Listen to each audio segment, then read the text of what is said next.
বিসমিল্লাহির রহমানির রহিম। ঘরে থাকা উপকরণ দিয়ে কিভাবে খুবই সহজ এবং মজাদার একটি চিকেন বিরিয়ানি রান্না করতে পারবেন, তারই একটা রেসিপি নিয়ে আজকে হাজির হয়ে গেলাম।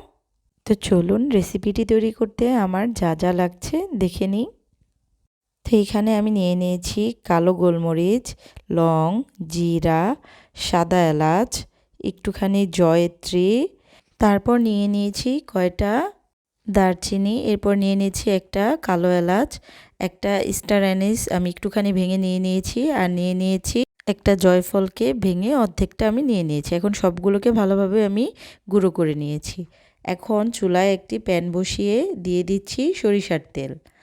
সরিষার তেল দেওয়া হলে দিয়ে দিচ্ছি আমি সয়াবিন তেল। আমি আজকে সয়াবিন তেল আর সরিষার তেল মিক্সড করে রান্নাটা করব। এখন আমি দিয়ে দিচ্ছি একটা তেজপাতাটাকে আমি মাঝখান থেকে একটু চিড়ে তেলের মধ্যে দিয়ে দিচ্ছি। এখন দিয়ে দিচ্ছি পেঁয়াজ বাটা। আমি এখানে 2টা বড় পেঁয়াজকে ব্লেন্ড করে নিয়েছি। এখন একটা খুন্তির সাহায্যে পেঁয়াজগুলোকে ভালোভাবে তেলের মধ্যে একটু ভেজে নিচ্ছি। ভালোভাবে ভেজে নেওয়ার পরে এখানে আমি 2 টেবিল চামচের মতো আদা এবং রসুন বাটা অ্যাড করে দিচ্ছি। আদা আর রসুন বাটাটাকে পেঁয়াজের সাথে ভালোভাবে নেড়েচেড়ে একটু ভেজে নিচ্ছি, যাতে এর কাঁচা গন্ধটা চলে যায়।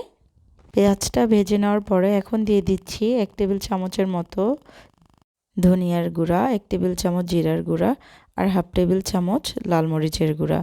ঝালটা কিন্তু একদমই আপনারা আপনাদের স্বাদ অনুযায়ী দিতে পারেন। ঝাল কম খেলে কম দিবেন, আর বেশি খেলে অবশ্যই বাড়িয়ে দিবেন। এখন আমি এখানে দিয়ে দিচ্ছি মুরগির মাংস। এখানে 1 কেজির চেয়ে একটু বেশি মুরগির মাংস আছে। তো মুরগির মাংসগুলোকে আমি একটু মিডিয়াম সাইজের করে কেটে নিয়েছিলাম। আর এখন দিয়ে দিচ্ছি আগে থেকে যে আমি একটা মশলা গুঁড়ো করে রেখেছিলাম, সেই গুঁড়ো মশলাটাই এখানে দিয়ে দিয়েছি। আর দিয়ে দিচ্ছি স্বাদ মতো লবণ। আর এখানে আমি দিয়ে দিলাম 1 টেবিল চামচের মতো গুঁড়ো দুধ।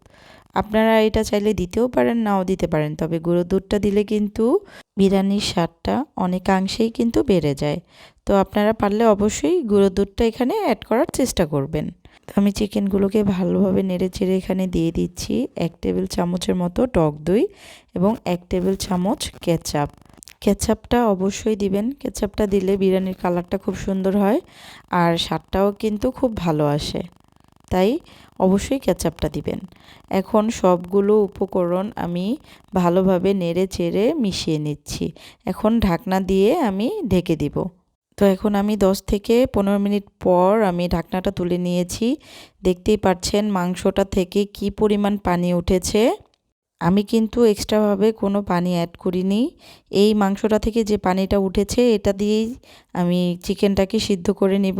তো আমি যেহেতু বিরিয়ানির মধ্যে আলু অ্যাড করব, সেজন্য এই পর্যায়ে আমি আলুটাকে দিয়ে দিলাম, যাতে আলুটা ভালোভাবে সিদ্ধ হতে পারে। এখন আলুটাকেও আমি আরও 4-5 মিনিট কুক করে নিব। যেহেতু আমি ব্রয়লার মুরগি দিয়ে বিরিয়ানিটা করছি, সেহেতু এটা সিদ্ধ হতে বেশি সময় লাগবে না। এখন আমি মাংসগুলোকে একটা বড় হাঁড়িতে ট্রান্সফার করে নিলাম। আর আমি আজকে বাসমতি চাল দিয়ে বিরিয়ানিটা রান্না করছি। তো আমি এখানে 700 গ্রামের মতো বাসমতি চাল ভালোভাবে ধুয়ে মাংসের উপরে দিয়ে দিচ্ছি। আমি মাংসের সাথে চালটা একসাথে রান্না করব দেখেই কিন্তু আমি মাংসটাকে অনেক বেশি কুক করিনি, কারণ একসাথে রান্না করতে করতেই কিন্তু মাংসটা ভালোভাবে সিদ্ধ হয়ে যাবে। আর আগে থেকে যদি বেশি রান্না করতাম তাহলে মাংসগুলো কিন্তু একদম ভেঙে যেত, খুলে খুলে যেত। তাই আমি আগে থেকে বেশিক্ষণ রান্না করিনি। এখন চালগুলোকে মাংসের সাথে ভালোভাবে নেড়ে চেড়ে আমি মিশিয়ে নিয়েছি। এখন এখানে পানি অ্যাড করব।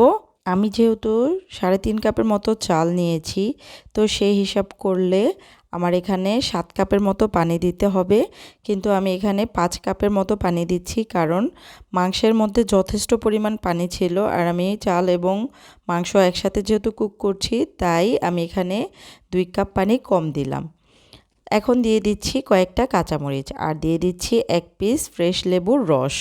ফ্রেশ লেবুর রসটা দিলে এই বিরিয়ানিটা থেকে একটা ট্যাঙ্গি ফ্লেভার পাওয়া যাবে, আর চালটাও সাদা হবে, আর খেতে বেশ ভালো লাগবে, ঝরঝরেও হবে বেশ। আপনারা কিন্তু অবশ্যই লেবুর রসটা দেওয়ার চেষ্টা করবেন। বিরিয়ানি বা তেহারি যেভাবেই রান্না করেন না কেন অবশ্যই পানির মেজারমেন্টটা ঠিক রাখবেন, না হলে কিন্তু এটা অনেক বেশি শক্ত হয়ে যাবে আর না হয় অনেক বেশি নরম হয়ে যাবে, খেতে কিন্তু ভালো লাগবে না। আর আমি এই পর্যায়ে লবণটা একটু চেক করে নিয়েছি, তো দিয়ে দিয়েছিলাম একটু টেস্টিং সল্ট আর এখন দিয়ে দিচ্ছি একটুখানি চিনি। এগুলো অপশনাল, চাইলে আপনারা দিতেও পারেন নাও দিতে পারেন, তবে দিলে বিরিয়ানিটার স্বাদটা বেড়ে যাবে। আর এখন দিয়ে দিচ্ছি আমার ঘরে তৈরি করা ঘি। তো ওই ঘিটা কালো দেখে আপনারা আবার মন্তব্য করবেন না, কারণ এটা যেহেতু বাসায় তৈরি ঘি, তো ঘিটা যখন বয়মে জমে থাকে তখন বয়মের তলানিতে এরকম কালো একটা আবরণ তৈরি হয়। তো যাই হোক, আমি ঘিটা দিয়ে ভালোভাবে নেড়ে চেড়ে নিচ্ছি। তো এখন বিরিয়ানিটাকে ভালোভাবে নেড়ে ছেড়ে আমি ঢাকনা দিয়ে ঢেকে রাখবো 10 মিনিটের জন্য। তো ঠিক 10 মিনিট পর আমি আবার ফিরে আসছি। তো 10 মিনিট পর ফিরে আসলাম। বিরিয়ানিটার কিন্তু পানিটা অনেকটাই শুকিয়ে এসেছে। তো এখন আমি এই বিরিয়ানিটাকে আরেকটু ভালোভাবে নেড়ে চেড়ে নিচ্ছি, মানে উপরের বিরিয়ানিগুলো নিচে এবং নিচের বিরিয়ানিগুলো উপরে তুলে দিচ্ছি। ভালোভাবে নেড়ে চেড়ে বিরিয়ানিটাকে আমি দমে বসিয়ে রাখবো।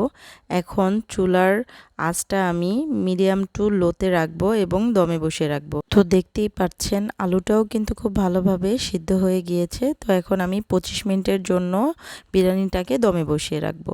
ঠিক 25 মিনিট পর আমি আবার ফিরে আসলাম। এখন বিরিয়ানিটা একদম রেডি।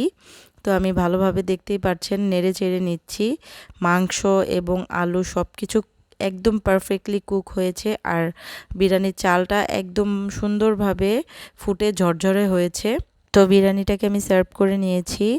আমার এই রেসিপি ফলো করে একদম যারা বিগিনার আছে বা যারা প্রবাসে থাকে বা ব্যাচেলার, তারা একদম আমার এই রেসিপিটা ফলো করে অনায়াসে বিরিয়ানি রান্না করে নিতে পারবেন।